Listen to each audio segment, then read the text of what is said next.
Soulmates. Welcome to another jam-packed FOXSOUL's Black Report. I'm Courtney Hicks. Today, we will discuss news, lifestyle, and culture. We'll get into the latest in music news and moments of Black excellence to continue to celebrate the culture. That's right, and I'm Nicordelai Corte. Here are today's headlines regarding Black folks in business and how the economy is impacted, pressing social justice issues, and upcoming primaries. And so let's get into it.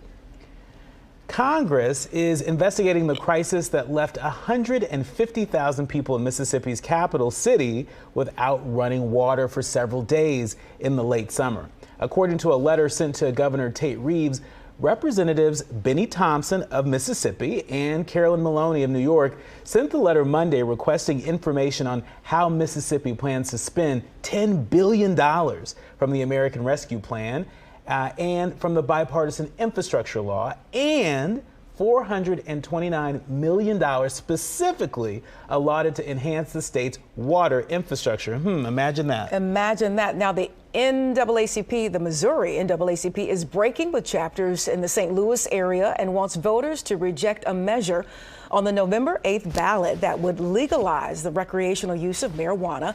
Amendment 3 would give the first comprehensive marijuana business licenses to existing medical marijuana companies. This all comes on the heels of President Biden's big pardon for people busted on federal pot charges. Early midterm voting has started nationwide, and former first couple, Michelle and Barack Obama, headed to the polls yesterday to promote the power of the vote.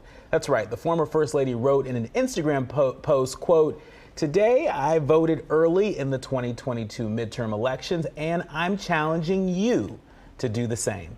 To find your local polling place, visit vote.org. And 40% of African-American adults polled said the results of the upcoming midterm elections are likely to spark displays of violence in their area, compared to 23% of white U.S. adults. In a rematch 4 years in the making, Republican Governor Kemp and Democratic candidate Stacey Abrams sparred over health care, crime, abortion, and voting rights last night. That's right. Kemp took every opportunity to connect Abrams to President Joe Biden, who, despite winning the state in 2020, is very unpopular there right now. Early voting is underway right now in Georgia. Georgia is a hot spot. Georgia politics catching the national spotlight with Walker and Warnock and their big debate happening last week. And last night's debate between Stacey Abrams and Kemp turned out to be a barn burner. Joining us now from Georgia is Fred Hicks, political strategist who's been a longtime observer of Georgia politics. Fred, welcome to FOXSOUL's Black Report. Thank you. Glad to be here. And so catch us up. Last night was a big debate between Stacey Abrams and Kemp. It got a little testy at times. Who won that debate? And help our soulmates understand, who were they exactly trying to persuade at this stage in the race? Absolutely. Well, you know, early voting started yesterday, so yesterday's debate was really important. If you're Stacey Abrams, you're trying to motivate Black voters to turn out and vote, and also to close the gap in polling in terms of support. Kemp, you're just trying to hold steady, don't rock the boat too much, and hold on to this lead that the polls say you have. Now, whether or not the polls are accurate, well, Stacey Abrams, I think, accurately says that the polls are a snapshot. So she was out there yesterday trying to do what she needed to do, which was, again, to motivate Black voters to turn out and vote and to vote for her. And let's dig into that a little bit, who these Black voters are. And so tell us about a group that you co-founded called Black Men Decide, and some of the insights that you've gleaned from that group that may be instructive to how Democrats campaign in Georgia and beyond.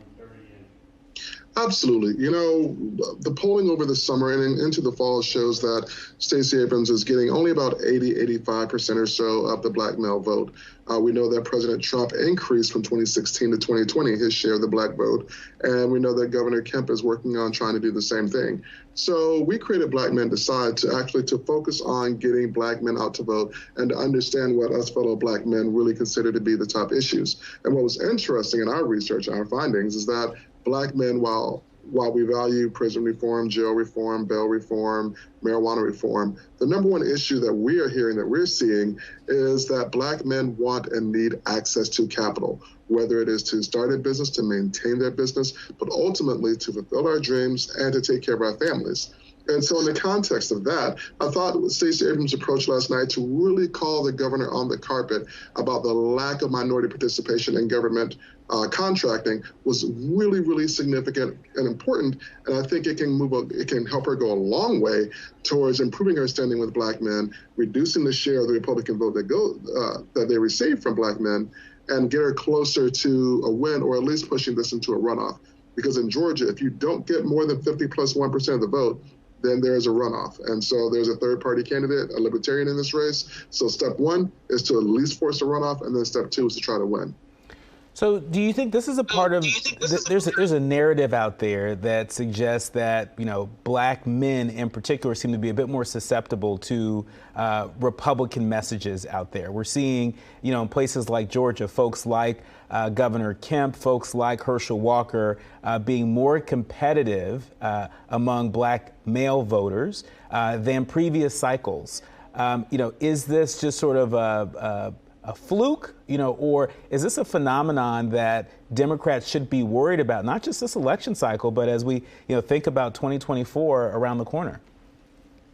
The Democrats should absolutely be worried about this, because this isn't a one-off. Again, Donald Trump in 2016 received about 13% of the Black male vote. Donald Trump in 2020 received about 20%. So even though he lost the overall election, he actually increased his share. And we've seen the same thing in Georgia over the last few years, from Governor Deal to Governor Kemp. With each election cycle, Republicans are receiving a little bit more of the Black vote than the previous cycle. And if you talk to Black men, what Black men will say, and it's interesting because I talked about this a little disconnected. I am a Black man. But what we say is that the Democratic Party is not speaking to the things that we care about. Again, it's access to capital, that's equality in the courts, and that's really moving us forward as a community, not just a community of Black men, but as the Black community overall. And so it's almost like someone else is writing the talking points for the Democratic Party about Black men rather than Black men ourselves. And so absolutely, you look at the trend line, and we have several elections now, again, where we're seeing that Republicans are getting more and more of the Black male vote. This is something the party has to take heed to. And again, I think we saw Stacey Abrams recognize that last night. And again, she's done 3, 4, maybe even 5 conversations with Black men across the state.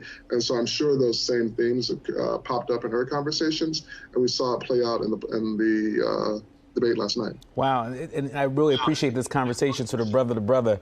And I certainly have heard that critique before, that it feels like somebody's writing the Democratic talking points. It's not a Black man, but they're writing it about Black men. Just sort of riffing off of that, talk to us a little bit about what is the story that is emerging from the South, right? And so we have Stacey Abrams, who is highly competitive in the Georgia governor's race in Georgia, but just over the border, Val Demings is punching above her weight class in Florida in a Senate race that is closer than a lot of people expected.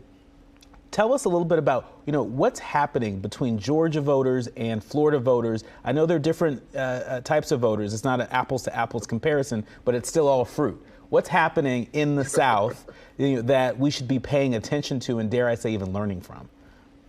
Well, what we're seeing in the South is that when you run Black candidates for office, that Black candidates are not only able to mobilize and increase Black turnout, but they're able to mobilize and increase turnout overall. In 2018, Stacey Abrams received more votes than any other Democrat in the history of Georgia, and the second most votes in the history of Georgia overall, just about 50 or so thousand votes behind Brian Kemp. We saw the same thing in Florida, where Andrew Gillum in 2018 only fell about 32,000 votes short of winning, and he received more votes than most Democrats for governor, Democratic candidates for governor. And we're seeing this again just yesterday, the first day of early voting in Georgia. 39% of the early votes cast were from African Americans, which is about 10% higher than what we normally represent in an election. And I think we'll see the same thing in Florida next week when early voting starts. So when you look at what Val Demings is doing down there, Congresswoman Demings, former police chief, it's actually really phenomenal, because Marco Rubio remember just a few years ago, ran for president. So this is a bright, shining star within the Republican Party, and she's giving him everything he can handle, plus some. Well, our thanks to Fred Hicks for joining us. We'll be sure to check in with you after they have their second debate. But thanks for joining us here on Fox Soul's Black Report. Well, thank you for having me. Be good and be well. Thank you, brother. And joining us now from the Stacey Abrams campaign is Nina Smith. Nina Smith is the senior advisor for strategic communications. She is a powerhouse. A lot of folks in the political world have a lot of respect for Nina Smith and the types of campaigns that she's worked on before. Nina, I'm sure you might even say that, this is probably the biggest and most important campaign you've ever worked on, because the consequences couldn't be higher. The stakes couldn't be higher. I mean, you're absolutely right, and especially so for the people of Georgia, who face a very clear choice in this election between a governor who has shown amply over the last 4 years and beyond in his previous terms of service, that he does not care about the state of Georgia, and he does not care about the people of Georgia.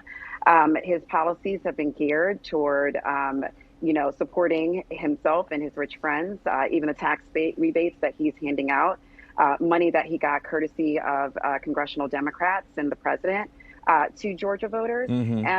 And even in that instance, he gave $10,000 tax rebates to the rich, and the rest of Georgia got maybe around $200 out of that. Yeah. And so, those policies just aren't what works for the state of Georgia. And we really believe that the choice is very clear. Well, speaking of the choice being clear, during the debate, the intention was to really create a striking contrast between the vision that Stacey Abrams holds for Georgia and Brian Kemp.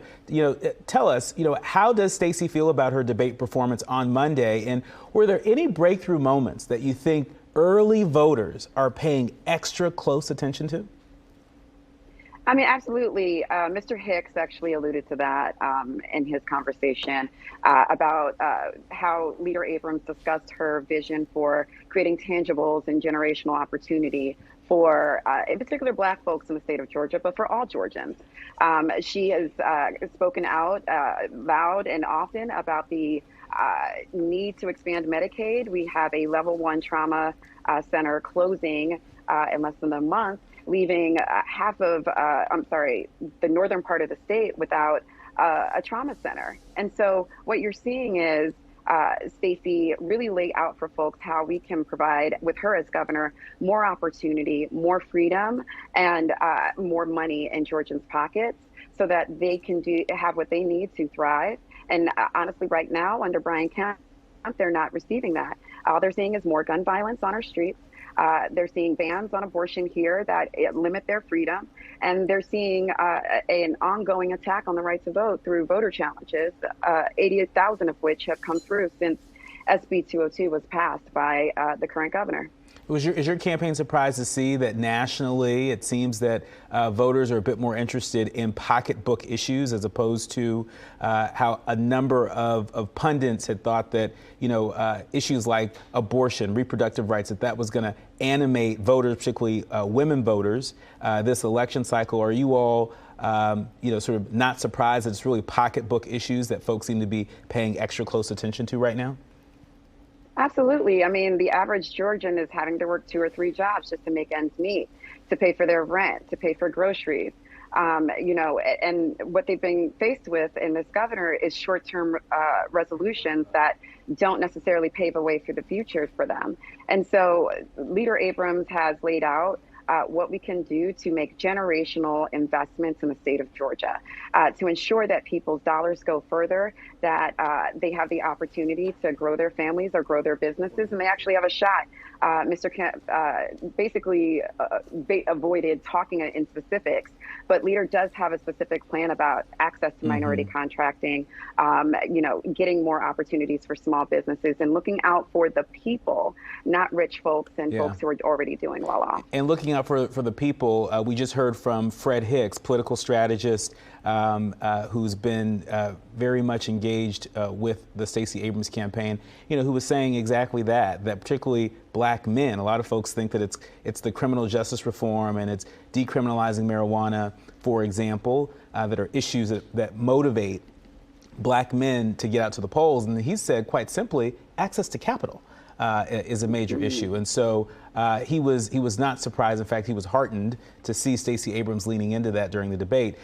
Tell us, Nina, what's different? What's different about this campaign? We're 2 weeks before the election. Early voting has started. What's different about this Stacey Abrams campaign for governor compared to the campaign last cycle? At this stage in the race. I think at this stage in the race, I think what we're dealing with, just atmospherically is different. We have just come through a pandemic, suffered the economic consequences of the pandemic, and we're all trying to recover. So we, as a campaign, have had to account for that and be very intentional about having conversations with communities all over the state of Georgia, going to places that people didn't want us to go. Including Forsyth County, where the Republicans talked about Stacey coming into their county. We've had 50 different events geared toward Black folks and several events dedicated exclusively to Black men. And so the approach is different in that we're in a totally different world.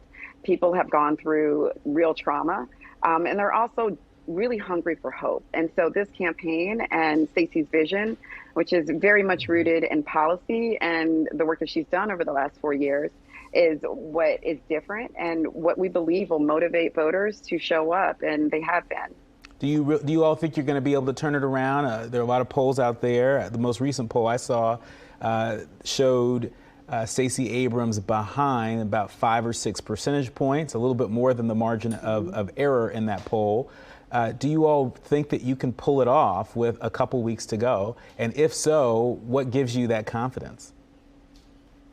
There are a couple of different things. And I think, again, Mr. Hicks hit on this, and this is something that Leader has said as well, that, polls are a snapshot, but do they present the full picture of the electorate? What we count are votes banked, and that's what we're looking at over the last, first of all, through vote by mail, and then also looking at early vote.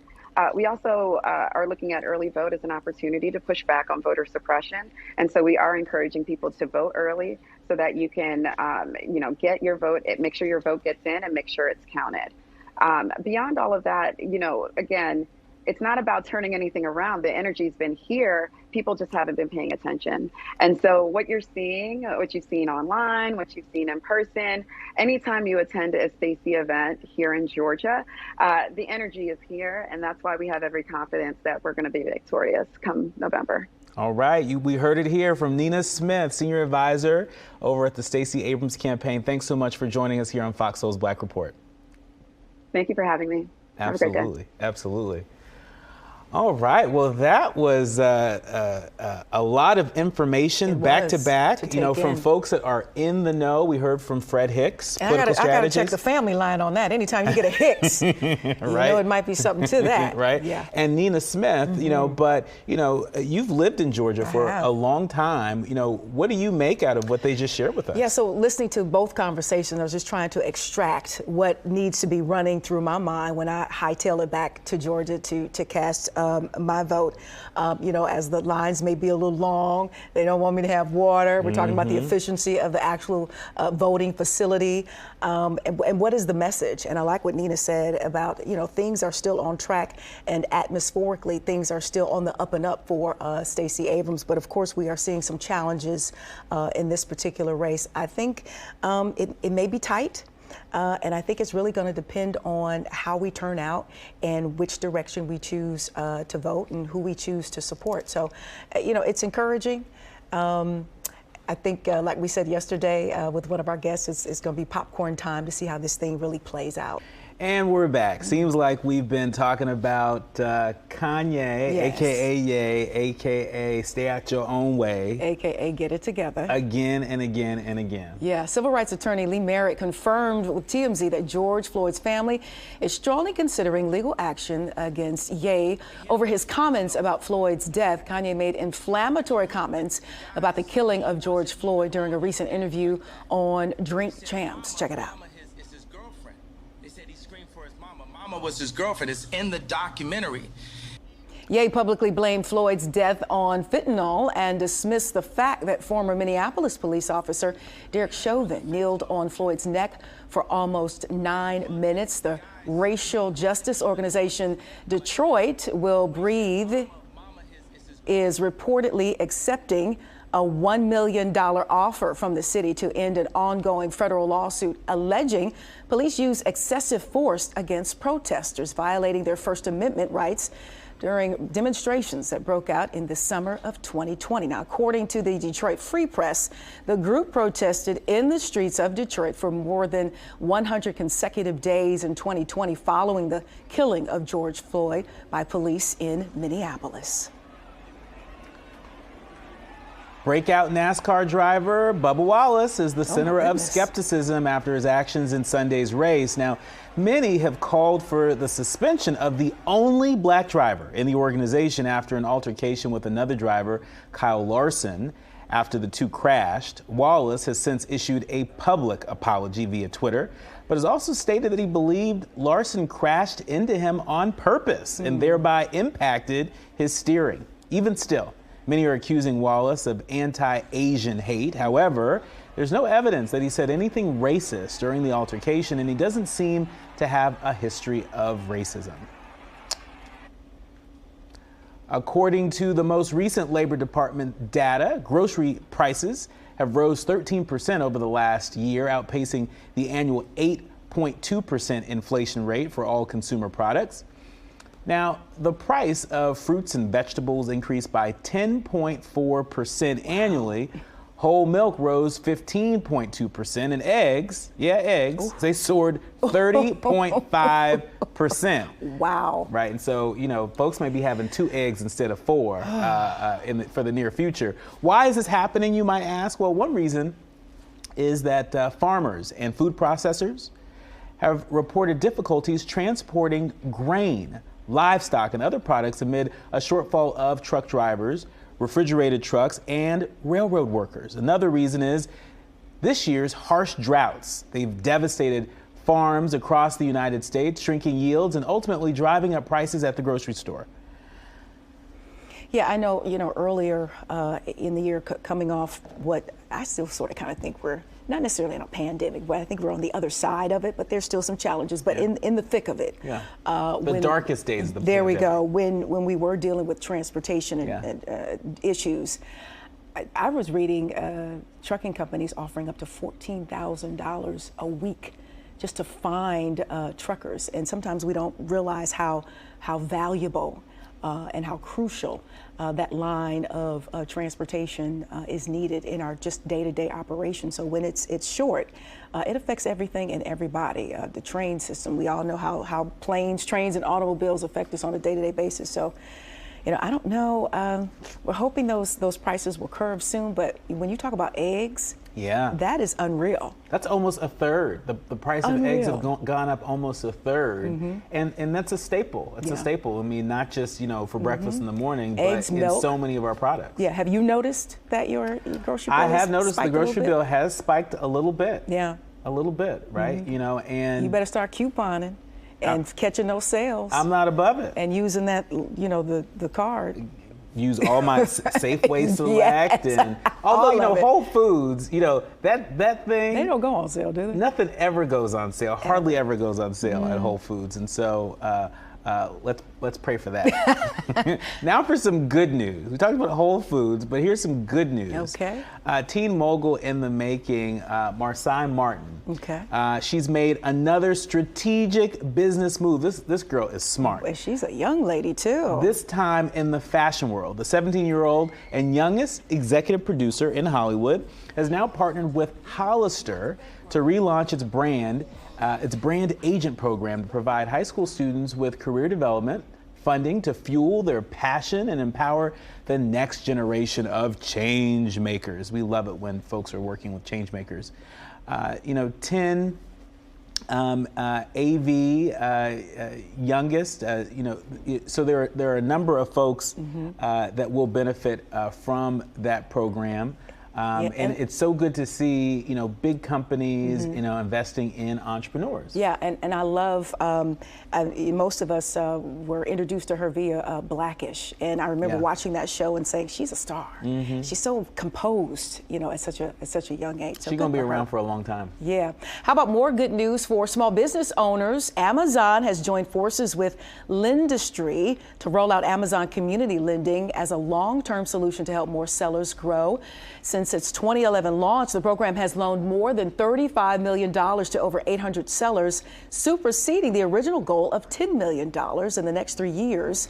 The program plans to loan more than $150 million to small businesses selling in the Amazon U.S. store. So, Courtney, need court to lie? Why is this program so significant to us? That's what the soulmates are probably asking, because it provides a path that helps Black-owned businesses grow and thrive with a minimum loan size of $10,000 at rates that are affordable and competitive. Sometimes in business and in lots of areas, aspects of our lives, we often are behind the 8 ball, and that's a whole nother show, a whole nother conversation. So Amazon is getting with these folks to pave the way. Yeah, and just how we heard earlier from Fred Hicks in Georgia, and how much all Black folks, but particularly Black men, are really paying attention to candidates that are talking about opportunities to increase access to capital. That's right. So it's good to see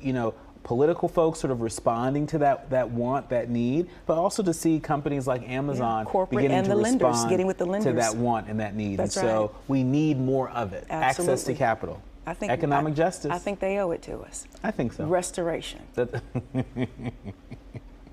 That's right. That's right. Keeping it moving. That's right. Celebrating 5 years of supporting courageous Black women business owners with the release of their 5th edition of their coffee table directory, the largest yet.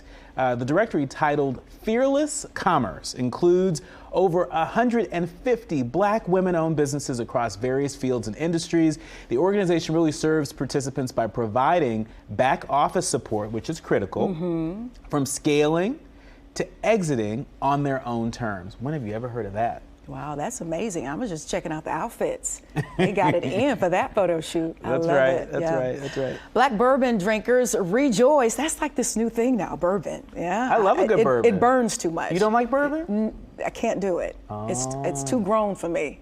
Oh, bourbon and whiskey. Okay. And if you ever have a chance, maybe we'll do a road trip. Okay. And go to Uncle Nearest's distillery in Shelbyville, Tennessee. Okay. Right. I know a few folks there. Nice. We'll get our brown liquor fun on, right? Speaking of brown liquor, the first ever Black-owned bourbon distillery is here. Bro Brothers has made a home in Louisville, Kentucky, and released its first source bourbon with aim to release next year. CEO Victor Yarbrough describes Bro Brothers as a good transition to make the dark liquor more accessible to new demographics in hopes of expanding the current 9% of Black bourbon drinkers. So this is a thing now, and I'm more of a champagne wine type person, so I don't really partake unless it's mixed up in something sweet.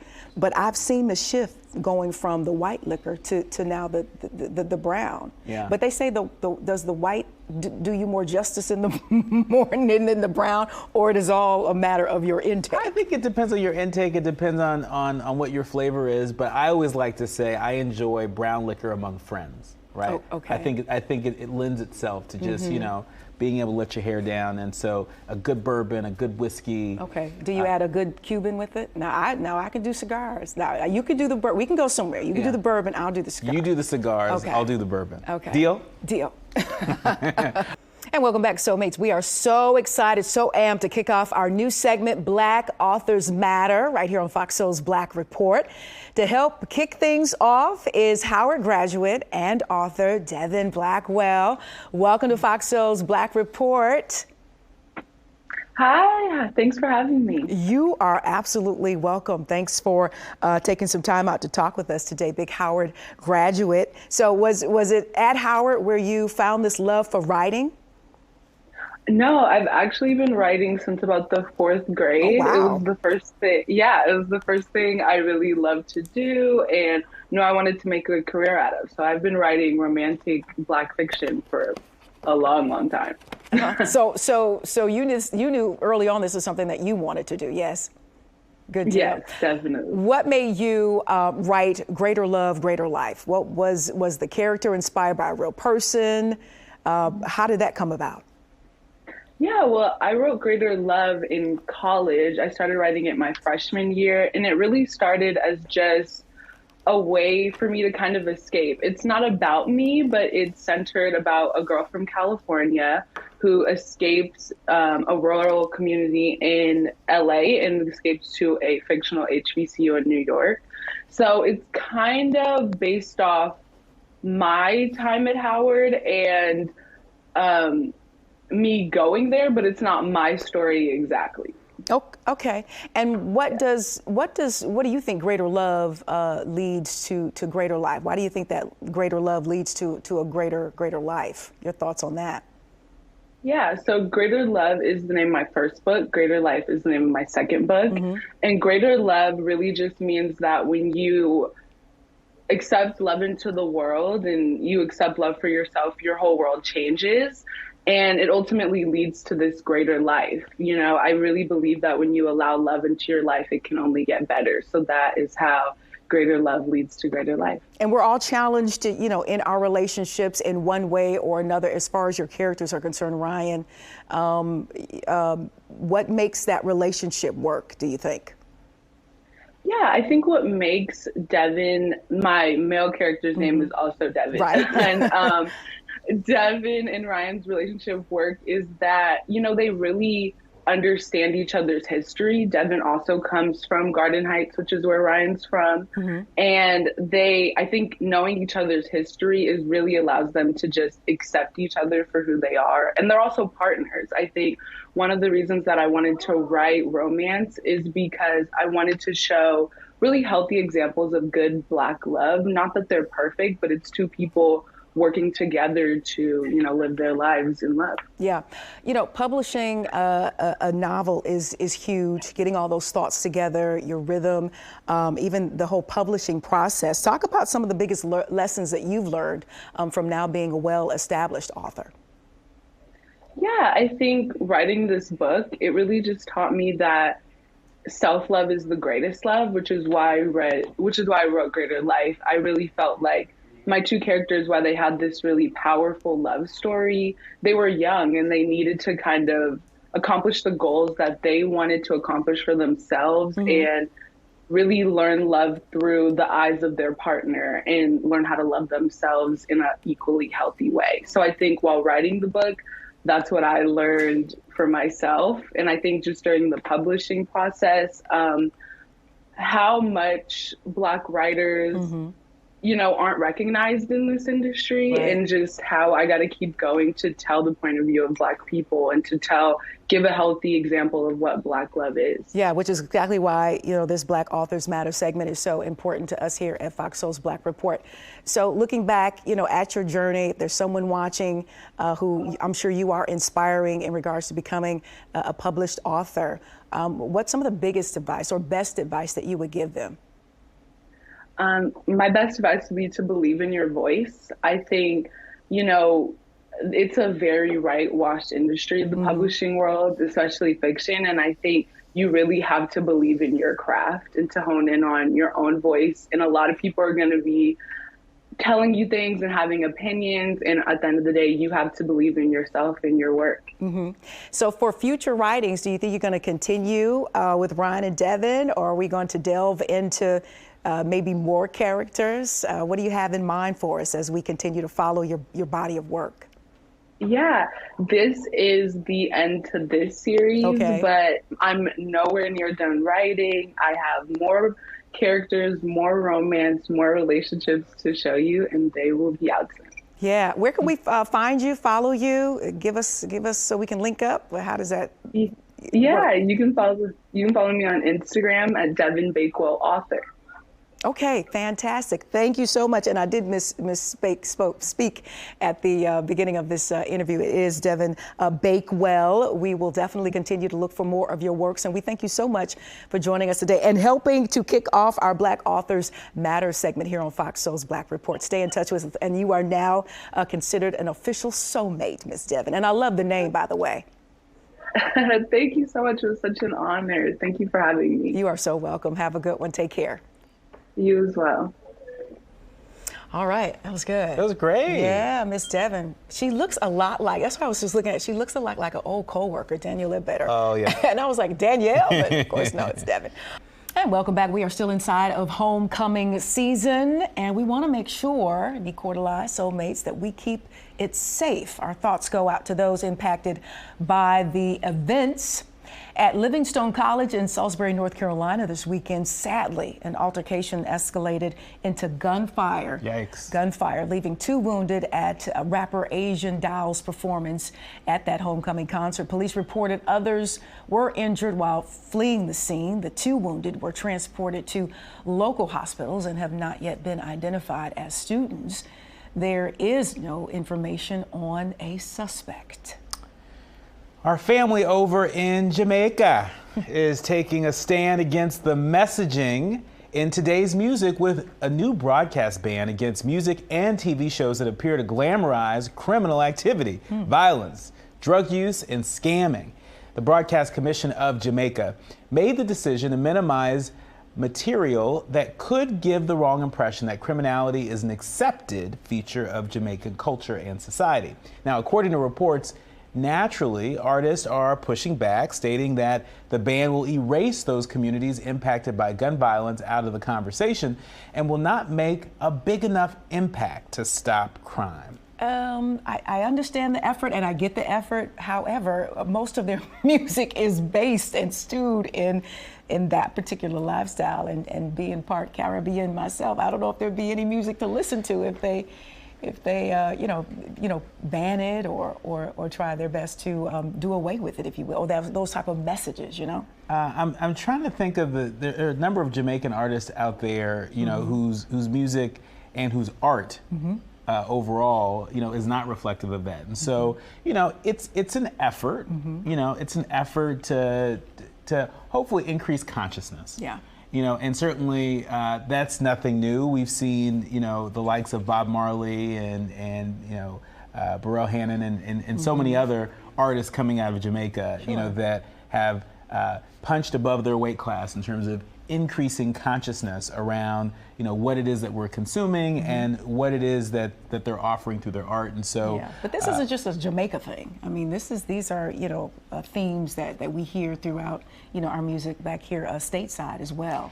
It is, it is. And, you know, I think it does us all a little bit good, a little bit of good to, you know, be a little bit more conscious of the kind of the impact of the art that we're putting out there. Sure. And so we don't want to censor people. We don't want to do that. And hopefully that's not what the commission's intending to do. But those artists in Jamaica, they're pretty fiery. So I am sure that they will fire back. Shots fired. I'm sure they would say we're pretty fiery here stateside too. There's a lot of fire out there. Wagwan, huh? The beautiful and unproblematic Sade.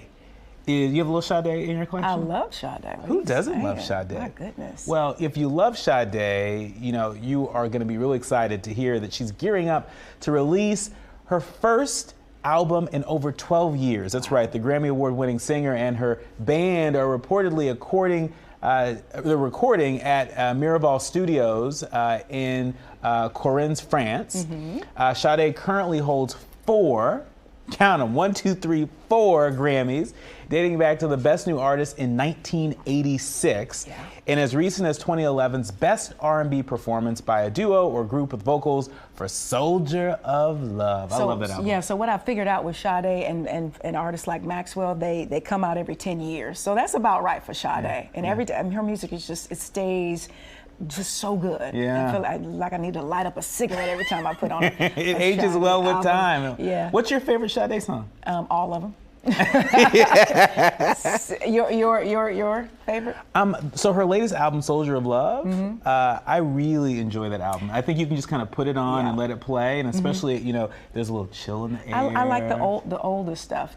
When you mentioned 1986, Your Love Is King, some of the ones that put her out there in front. Yeah, so those are my favorites. Classics. So it's safe to say that you and hubby may very well be listening to Sade this weekend. We could be. Especially since he's in town. And you mentioned that Sade won some Grammys. Speaking of the Grammys, Bruno Mars, one half of the R&B group Silk Sonic with Anderson .Paak, who I love, announced that the duo has withdrawn their album, An Evening with Silk Sonic, from consideration for the 2023 Grammy Awards. Bruno has never lost a Grammy, winning all 14 of his nominations over the years. He's never lost a Grammy? Never lost. Some say that the withdrawal is to avoid a repeat of 2018 when the Grammys were heavily criticized. His 24K Magic album won all 6 categories, shutting out the likes of Jay-Z and Kendrick Lamar. So I don't know if this is just like, is this talent, you know, and this music, or is this, you know, him trying to avoid cultural appropriation? Because for me, if it's good music, it's good music. You know, and here in the States, we have a tendency to categorize everything. We're over across the pond in Europe, you know, it's just music. Whether, you know, you like something from Jay-Z, Bruno Mars, whether you're doing Tennessee whiskey, you know, at the karaoke, it's just music. We're here in America, we have a tendency to say, no, this belongs here, that belongs here, and then you get into messes, if you will, resulting in a great album being pulled out for consideration. I mean, I think there are just some artists out there that really just enjoy creating good art, right? And he's won a number of Grammys and he has a number of accolades, and sometimes artists get to a point where it's like, you know, I don't need to compete, right?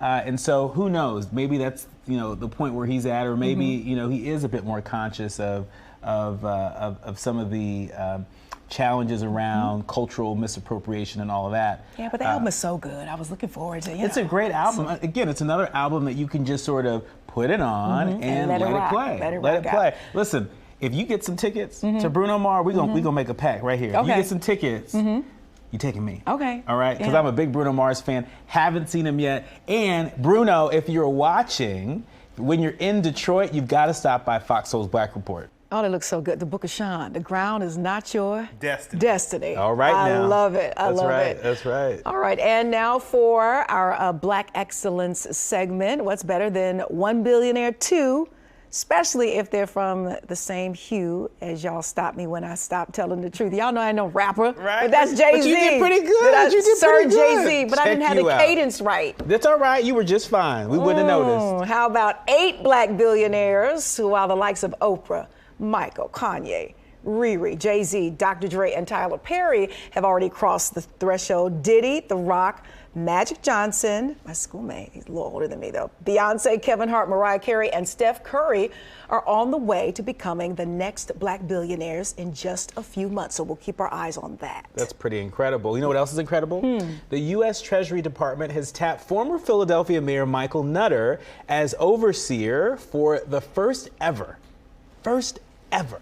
advisory committee on racial equity. A news release on the government agency's website states that the newly formed committee will identify, monitor, and review aspects of the domestic economy that have directly and indirectly resulted in unfavorable conditions for communities of color, for black folks.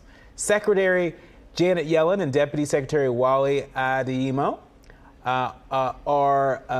and Nutter, they are all working together. You might remember that Mayor Nutter is currently a Columbia University professor, and I know he's really excited about co-chairing the 23-member committee with Felicia Wong, who's president and CEO of the Roosevelt Institute. And so we talk so much about diversity, equity, and inclusion. Well, here's an example of the Biden administration, specifically the Secretary, the Treasury Department, really making that real, making it tangible, right? And institutionalizing the change. You know, we can talk about the change, you know, till the cows come home, but what are we doing to institutionalize make it happen and create a culture around it? So we can continue to live on and not really falter. Because that's really that we talk a lot about it. It throws back to that talk about it, be about it. Yeah. Yeah, so it's good to hear that They're being about it. That's it. Speaking of being about it, our heritage is strong and rich. This goes back to like Black history all year round, right? We stand on the shoulders of giants. That's why we're excited to reflect on renowned pianist Fats Domino, who recently had a street in New Orleans named in his honor. Domino is credited as one of the founders of rock and roll music and sold more than 110 million records. That's The a lot of celebration records. it is included a community-wide second line. If you're from the area, it was on Catherine Avenue, which will now be known as Antoine Fats Domino Avenue. Bravo, bravo. Yeah. Very well deserved. And when you talk about how Black music was created here in the States in that journey, the slaves brought over the beats, and then it went into the Negro spirituals, and then we got into like blues, and then it got into gospel, and then you branched off and got into jazz, and I mean, and all the way from the Delta all the way up to Chicago, and of course here at our headquarters city, Detroit. So there's just this huge conversation on, you know, even though we may not listen to rock and roll, it all began and it will end with us as far as music is concerned, and other a myriad of other things that are Black, fundamentally speaking. Yeah. I mean, just what an incredible legacy, you know, to have, and hopefully a reminder to, you know, all of our viewers. You know, we have, you know, folks across the age spectrum that tune in every day to FOXSOUL's Black Report, and this is just a reminder, you know, that our contribution is far and wide, right? You know, and that, you know, Black folks are not a monolith, right? And so you can't relegate us to just rock and roll or just R&B, you know, or just anything. You know, we are anywhere and everywhere we want to be, and we come, you know, bringing excellence. We come bringing innovation. We come bringing our truth and our voice. And we have to really take responsibility and continue to take the lead in celebrating ourselves and not waiting, you know, even though our music has been stolen, waiting on others to celebrate us. We talked about Missy yesterday in her hometown of Portsmouth, Virginia, celebrating her. And I think we're going to have to take that responsibility in our own hands. And that will allow for the artists who may not have had that main stage presence to really be recognized and celebrated in our community, because, you know, their body of work, even though they may not have Grammys or didn't hit the charts, is just as important, especially when you talk about the soundtrack of our lives, That's of our right. Black lives. You know? I mean, if anything, that may be one of the most important things. Absolutely. What an honor being a part of the soundtrack of our lives.